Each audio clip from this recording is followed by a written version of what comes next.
हाँ तो मेरे प्यारे बच्चों, एक बार फिर सभी का स्वागत है हमारे और आपके इस प्यारे से चैनल जय महादेव फैंस क्लब में। और आज से इस चैनल पे आप लोग के लिए एक नई सीरीज़ शुरू करें जिसमें रोज़ मैं आपको एक वीडियो दूंगा केवल और केवल मोटिवेशन पे। केवल और केवल किस पे? मोटिवेशन पे। ठीक है, मतलब हर रोज़ आपको एक मोटिवेशनल वीडियो मिलेगी जिससे आप लोग अपने लिए हमेशा मोटिवेट होते रहें। और इसमें हम एग्ज़ाम की स्ट्रेटजी वगैरह सब पे बात करने वाले हैं। ठीक है, तो आज की जो वीडियो है उसमें समझिए कि आप लोगों के जो एग्ज़ाम्स के टाइम टेबल आ चुके हैं उसके हिसाब से आपको पढ़ना कैसे है, आगे कैसे तैयारी करनी है, ये सारी चीज़ें आज को आपको इन दिए गए 8 पॉइंट में समझनी है। दिए गए 8 पॉइंट में समझनी है। बात समझ रहे हो? तो चलिए शुरू करते हैं। सबसे पहले आपको क्या करना है, पहला पॉइंट ये है कि देखिए आपको अब जो है, ठीक है, जहाँ भी पढ़ रहे हो, कोचिंग पढ़ रहे हो, स्कूल में जा रहे हो, ऑनलाइन पढ़ रहे हो, यूट्यूब से पढ़ रहे हो, किसी ऐप से पढ़ रहे हो, कहीं से भी पढ़ रहे हो, लेकिन सबसे पहले आप अपने सिलेबस का प्रिंट आउट निकाल लो। पहला काम क्या करना है बताओ? सिलेबस का प्रिंट आउट चाहिए। ठीक है, ये नहीं कि मोबाइल में डाउनलोड कर लिया सर, ये नहीं कि मेरे दोस्त के पास है सर मैंने उससे मैच कर लिया, ऐसा कुछ नहीं करना। आपको अपने सिलेबस का प्रॉपर प्रिंट आउट होना चाहिए सभी के पास। समझ गए? दूसरा काम क्या करना है? दूसरा काम देखिए, हम लोग क्या करते हैं हमेशा इंटर के साथ साथ, इंटर में हो या हाई स्कूल में हो, जब भी होते हैं तो उसके आगे के बारे में ज़्यादा सोचते हैं। हाई स्कूल का बच्चा है तो ये सोचता है कि मैं पॉलिटेक्निक कर लूँगा, मैं आईआईटी कर लूँगा। इंटर में पढ़ रहा बच्चा है तो वो सोचता है मैं नीट क्लियर करूँगा, मैं आईआईटी क्लियर करूँ। बहुत अच्छे सपने हैं, बहुत बढ़िया बात है, आप देखते हो, अच्छी बात है। उसके लिए क्या करते हो आप? कुछ अलग से बुक्स फॉलो करते हो, कुछ मतलब रेफरेंस में कोई किताब पढ़ते हो, ठीक है, हर सब्जेक्ट के लिए। लेकिन अब आपको क्या करना है? पूरा फोकस केवल सिलेबस पे करना है। जो आपका 30% कट के, मान लीजिए इस साल कोविड-19 कारण जो कट गया, 70% बचा, उस पर फोकस करना है। और उसके लिए आपको पढ़ना क्या है? एनसीईआरटी की टेक्स्ट बुक। क्या पढ़ना है? एनसीईआरटी की टेक्स्ट बुक। भैया पेपर तुम्हारा इसी से बन के आने वाला है, एनसीईआरटी की टेक्स्ट बुक से। पूरा एग्जाम आपका बेस्ड ऑन एनसीईआरटी है। फोकस करो इस पर। किस पर? एनसीईआरटी पर। एनसीईआरटी तुम्हें पढ़नी ही होगी। ठीक, अच्छा, अब उसके लिए कैसे पढ़ें सर? ठीक है, तो उसके लिए देखो क्या करना है आपको, आप अपने गोल सेट करो। गोल मतलब क्या होता है बता रहा हूँ, मंथली, वीकली और डेली।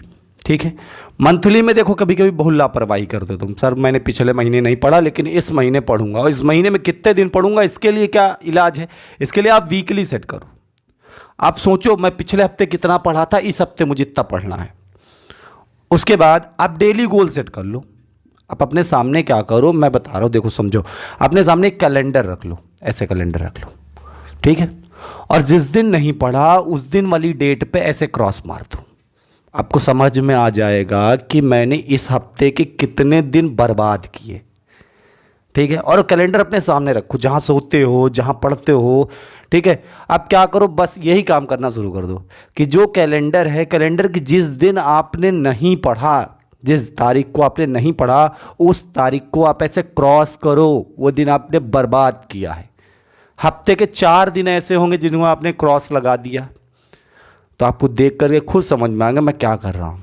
इसके लिए आपको क्या करना? डेली गोल सेट करना, डेली, और पूरे सिलेबस को ब्रेक कर देना है। हमने क्या कहा? अंडरलाइन करिए, सिलेबस पे कितना पढ़ा, कितना बचा, आपकी खोपड़ी अपने आप टेंशन में आ जाएगी। बात समझ गए? अच्छा, ये 3 पॉइंट हुए। बात समझ में आई ना? डेली गोल सेट करना है, मतलब हमें डेली के लिए तैयार करना, कितना पढ़ना है, कितना छोड़ना है। ठीक है, रोज पढ़ना है, जिस दिन नहीं पढ़ना उस दिन को क्रॉस मारना है, बाद में सोचना है, खुद पछताना, ये करना पड़ेगा अपने से। तुम्हारे टीचर या तुम्हारे सर ये सब करने वाले नहीं हैं। अगला पॉइंट आप समझना, सबसे मोस्ट इंपॉर्टेंट बात है अनसॉल्व पेपर। भैया देखो, बोर्ड के पास, बोर्ड की बात कर रहा हूँ, बोर्ड के पास कुछ लिमिटेड क्वेश्चन हैं। बोर्ड के पास बहुत सारे क्वेश्चन नहीं है, लिमिटेड क्वेश्चन है, हर सब्जेक्ट के लिमिटेड क्वेश्चन है। अनसॉल्व पेपर, 80% पेपर आपको अनसॉल्व से आ जाएगा, ये गारंटी देता हूँ। 80% पेपर आपको अनसॉल्व से आएगा। उसके लिए आपको करना क्या? अनसॉल्व पेपर लेने। कैसे? Chapter wise.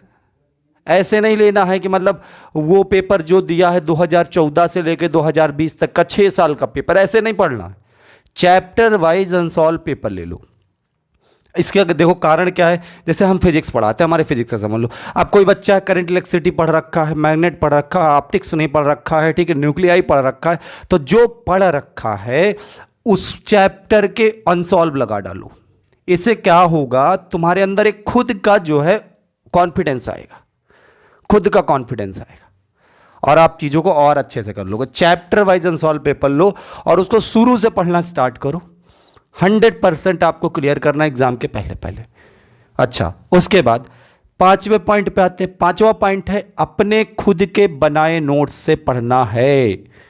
देखो भैया एक बात समझ लो, ये नहीं कि चिंटू की नोट्स ले ली पढ़ लिया, पिंटू की नोट्स ले ली पढ़ लिया, ऐसे नहीं चलने वाला। अपने खुद के बनाए नोट्स, अपने खुद के बनाए नोट्स। हम लोगों में जिन लोगों ने नोट्स नहीं बना रखे उनके लिए हमारा ऐप भी है। ऐप पे हम लोग जो नोट्स वगैरह डालते हैं वो बिल्कुल स्टूडेंट के पॉइंट ऑफ व्यू से, बात समझ, मतलब जैसे स्टूडेंट लिखता वैसे हमारी नोट्स होती। तो ऐप से जाके नोट्स ले सकते हो, लेकिन उससे सबसे बढ़िया तरीका है कि आप खुद के बनाए नोट्स से पढ़िए, सबसे शानदार तरीका। उसके बाद ये 6वां मोस्ट इंपॉर्टेंट पॉइंट, हम लोग साल भर सबसे बड़ी गलती करते हैं। पीसीएम का बच्चा है, पीसीबी का बच्चा, पीसीएम का है तो फिजिक्स केमिस्ट्री मैथ पढ़ेगा। कई सारे लोग भी उसको ऐसा मोटिवेशन देते हैं, बेटा भविष्य में जाओगे तो यही काम आएगा, हिंदी इंग्लिश पढ़ के क्या करोगे, ऐसे काम से होता है। लेकिन होता क्या है कि हम लोग साल भर ध्यान नहीं देते, चलो कोई बात नहीं, नहीं ध्यान दिया, अब जाग जाओ, सभी विषयों पर ध्यान दें, अटेंशन टू ऑल सब्जेक्ट, समझ रहे हो, मतलब सभी सब्जेक्ट पे ध्यान देना है। देखो होता क्या है कि हिंदी और इंग्लिश, आप मान लीजिए 2 सब्जेक्ट बहुत कम पढ़ते हो, हिंदी और इंग्लिश, इस पे बहुत कम मेहनत करके, बिल्कुल कम मेहनत करके अच्छा स्कोर किया जा सकता है। और एक बात बताएं, दोनों सब्जेक्ट का 100 नंबर का पेपर आता है भैया। जितना फिजिक्स दिलाएगी उतना हिंदी दिलाएगी, उतना इंग्लिश दिलाएगी। लेकिन है क्या, जितना हम फिजिक्स में मेहनत करते हैं उसकी आधी मेहनत भी हिंदी में कर देंगे तो अच्छे नंबर पा जाएंगे। तो अब से आपको सभी सब्जेक्ट पे ध्यान देना है। बात समझ में आ रही मेरी, ठीक। अच्छा, उसके बाद रेगुलर रिवीजन सबसे बड़ा। हमेशा बच्चे फ़ोन करके कहते हैं, बच्चे हमेशा कहते हैं सर हमें याद नहीं रहता, पहला चैप्टर पढ़े थे वो वाला तो भूल गया। तो रिवाइज किया कभी पहला चैप्टर? पहला चैप्टर आज से आप 7 महीने पहले पढ़े थे, उसके बाद आपने पहले चैप्टर का मुंह देखा नहीं देखा? तो उसके लिए क्या करना, रेगुलर रिवीजन। रेगुलर रिवीजन मतलब रेगुलर आपको रिवीजन करना है। रिवीजन कैसे होगा समझो, आपने जो खुद के नोट्स बनाए हैं, खुद के जो नोट्स बनाए हैं उनके 60 नोट्स बना डालो। 60 नोट्स, समझ रहे हो। जैसे मान लो पहला चैप्टर मैंने जब पढ़ाया फिजिक्स का, तो उस चैप्टर मान लो मैंने 30 पेज लिखवाए थे। अब वो 30 पेज आप पढ़ चुके हो, एक बार पूरा पढ़ चुके हो, अच्छे से समझ चुके हो, रिवीजन करना है। उस रिवीजन के दौरान आप उस 30 पेज को 3 पेज में समेट लो। भैया आपको बनानी है, ये दोस्त वाली नहीं चलेगी, ये तो एकदम नहीं चलेगी दोस्त वाली, समझ गए। 60 नोट्स बनानी हर चैप्टर की, और उस 60 नोट्स को क्या करो, हफ्ते में एक बार रिवाइज कर डालो। फिर आप बताओगे सर आपको पहला चैप्टर आ रहा कि नहीं आ रहा है, आप पहला चैप्टर भूले कि नहीं भूले। क्या करना है, जितने भी चैप्टर आपने पढ़ रखे उनके 60 नोट्स तैयार कर डालो और उनको वीकली रिवाइज करो। आपने क्या किया, पहले चैप्टर के पूरे नोट्स बना डाले। जब पूरे नोट्स बना डाले 3 पेज में पूरा चैप्टर लिख डाला, ठीक है। अब आप हफ्ते में एक दिन उठाए, ऐसे उठाए और ऐसे पढ़ा ले, ऐसे नहीं पढ़ा जाता, ठीक है। तो वीकली रिवीजन करना है किनसे, 60 नोट्स से। और ये 60 नोट्स कौन बनाएगा, खुद से बनाएंगे, दोस्त वाली बिल्कुल नहीं चलने वाली है, अपने से बनाना है। अच्छा, 8वां पॉइंट, ये छोड़ दो, हमने भी लिख दिया, देखो ये छोड़ दो। अरे क्या छोड़ दो, सुनो पहले भैया, घर रिश्तेदार छोड़ दो। अरे सर आप तो घर द्वार छोड़वा रहे हैं। नहीं बेटा समझो, घर रिश्तेदार का मतलब अभी भैया शादियों का सीजन आएगा, चल दोगे शादी ब्याह करवाने तुम लोग, तब बहुत जिम्मेदारी होती है तुम्हारे पास किसी की शादी करवानी की। 10 दिन बाद आओगे शादी की, किसी की शादी है, मामा के लड़के की शादी है, सर हमारे बुआ के फूफे के लड़के की शादी है, तो चले गए और 10 दिन उसमें लगा दिए। इस साल मत जाओ, अगले साल भी बहुत सारे रिश्तेदार होंगे जिनकी शादियां होंगी, और तुम ससम्मान जाना और 1-1.5 महीना पूरे जिम्मेदारी से उनकी शादी करवाना। बात समझ रहे हो। लेकिन इस साल आप अपनी ये चीज़ को छोड़ो, आपको बोर्ड देना है, आपको करना पड़ेगा। रिश्तेदारी, शादी ब्याह सब छोड़ दो, ठीक। अच्छा, दूसरा पॉइंट, सर अब आप ये भी छुड़वा देंगे, प्यार मोहब्बत ये भी छुड़वा देंगे सर। बेटा छोड़ दो, 2 महीने के बाद बोर्ड आ गए हैं, उनको दे लो, उसके बाद भी कर लेना। वो सुशीला वहीं रहेगी, वो राम प्यारी वहीं रहेगी, ठीक है, तुम भी वहीं रहोगे, कर लेना, ये कहीं नहीं जाने वाले हैं। प्यार मोहब्बत बिल्कुल कर लेना, 2 महीने के लिए छोड़ दो, ठीक है। भूल जाओ जो मतलब कोचिंग के बाहर उनका वेट करते हो, भूल जाओ जो स्कूल के बाहर नज़रें गड़ाए के बैठे रहते हो कि वो कब गुजरेंगी, हम देखेंगे, हमारी आत्मा को शांति मिलेगी, ये सब छोड़ दो बिल्कुल, अभी 2 महीने के लिए छोड़ दो। तीसरी चीज़ है मोबाइल फ़ोन। सर मोबाइल में तो आप भी मिले हैं, कैसे छोड़ दें? समझो मोबाइल कैसे छोड़ना है, बात समझो। मोबाइल छोड़ने का मतलब मोबाइल से वो पबजी हटाओ, पबजी तो हट गया है, ठीक है, फ्री फायर हटा दो, मोबाइल से अपने वो व्हाट्सएप हटा दो, चाहो तो मोबाइल से फेसबुक हटा दो, इंस्टा हटा दो, 2 महीने के लिए यहाँ से छुट्टी ले लो। यूट्यूब मत हटा देना, नहीं हम भी चले जाएंगे। हाँ, तो ये 3 चीज़ें छोड़ो, रिश्तेदारी में शादियाँ कराना छोड़ दो, ठीक है, प्यार मोहब्बत छोड़ दो, और मोबाइल में जो आप लोग दिन भर आते हो यूट्यूब पे पढ़ने के लिए, यूट्यूब पे मेरी वीडियो चले, इसके ठीक नीचे देखो किसी फ़नी वीडियो का आया, आपने उस पर क्लिक कर दिया, क्लिक तो नहीं कर दिया, नहीं किया ना, तो चलो फिर समझो। तो ये 3 चीज़ें छोड़ना है, घर रिश्तेदार छोड़ना है, प्यार मोहब्बत छोड़ना है, मोबाइल फ़ोन छोड़ना है, एकदम छोड़ देना है। और सबसे मोस्ट इम्पॉर्टेंट पॉइंट है, don't depend on any one. बेटा एक बात सबसे बहुत ज़रूरी बात है, कुछ बच्चे होंगे पूरी तरह से कोचिंग वाले सर पे डिपेंड हो गए होंगे, कुछ बच्चे होंगे जो पूरी तरह स्कूल वाले सर पे डिपेंड हो गए होंगे, कुछ बच्चे होंगे जो इस ऑनलाइन वाले सर पे डिपेंड हो गए। बिल्कुल नहीं, डोंट डिपेंड ऑन एनीवन, किसी पे डिपेंड नहीं होना।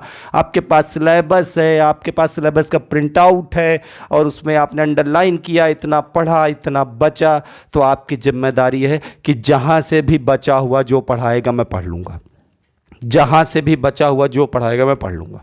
डोंट डिपेंड ऑन एनीवन, किसी पे डिपेंड मत हो, मुझ पे भी मत हो, ठीक है। तो ये 8 पॉइंट्स थे, ठीक है।